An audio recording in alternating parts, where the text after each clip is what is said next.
नमस्कार. प्रथम सर्व महापुरुषांना माझे वंदन.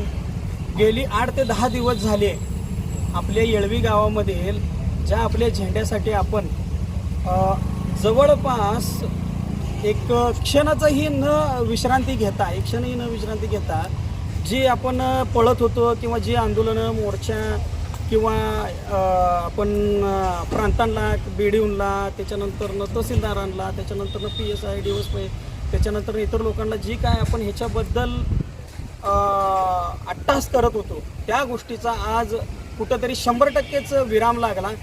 कारण असं झालं की काल आपण रस्ता रोको आणि मोर्चा काढणार होतो.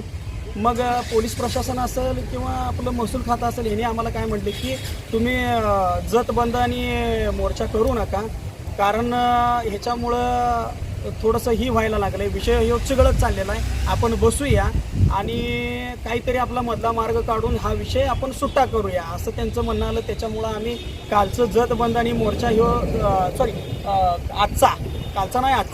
आजचा जत बंद आणि मोर्चा जो आहे तो रद्द केला.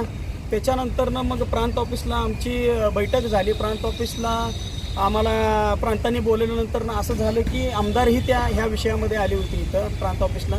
सगळ्यांचीच आमची चर्चा झाली आणि त्या चर्चेतनं एक मार्ग निघाला की तो झेंडा कायमस्वरूपी तिथंच राहणार, तो झेंडा निघणार नाही. आणि प्लस आपल्याला आमदारांनी हा शब्द दिला आहे की आपण तिथं आपल्या समाज मंदिराच्या खुल्या जागेमध्ये सुशोभीकरण करण्यासाठी त्यांनी आपल्याला 10 लाखाचा एक फंड देणार आहेत. आणि आमदारांनी आणि प्रांतांनी व इतर अधिकाऱ्यांनी सगळ्यांनी आपल्याला ग्वाही दिल्या की तो झेंड्याला कोणीही धक्का लावणार नाही आणि त्या झेंड्याला धक्काही लागणार नाही. त्यामुळं हा विषय 100% इथं संपला. आम्ही सगळ्यांचे आभारी आहे. धन्यवाद.